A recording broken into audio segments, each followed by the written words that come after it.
Hello, I'm Dr. Benzert. I'd like to welcome you to learn about some of the latest Canon technologies available in eye care. This video series provides valuable information to help gain a comprehensive understanding of the Canon products and to assist in making your practice efficient. In diabetic retinopathy, it's very important to be able to have tilt and swing. When we're looking at this particular case, we're seeing that in the primary field, we see optic nerve, macular arcades. Then all I needed to do was to swing the camera up and down to get the superior and inferior fields and be able to demonstrate two very important things. One, the patient does have diabetic retinopathy, received laser treatments. We see that clearly in the inferior and the superior portions.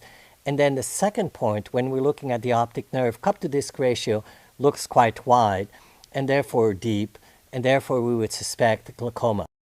To be able to look at the monochromatic field that I captured 45 degrees, non-mydriatic, with the diabetic retinopathy patient. Now, if you look very carefully around the optic nerve, it's quite clear. If we're going to the macula, we're going to be able to see areas of small microvascular changes that have changed. And we can't appreciate that with direct ophthalmoscopy as well, nor as with color imaging. However, in using autofluorescence lipofusion, what we do is we use a technique that is particular to slit lamp photography called retroillumination. What I do, I capture an image, bring the lipofusion into the RPE. The RPE then reflects back towards the lens of the camera.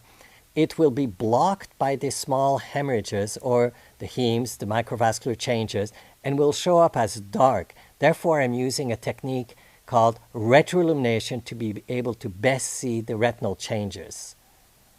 Predictive values. I can look at autofluorescence. In this case, we see a color image. Clearly, we can see small hemorrhages that are happening, microvascular changes that are happening.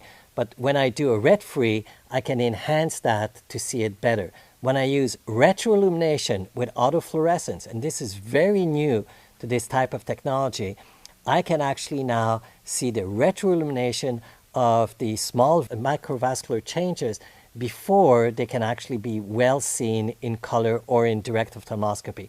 This enhances our understanding of diabetic retinopathy and be able to predict how soon we need to do treatments.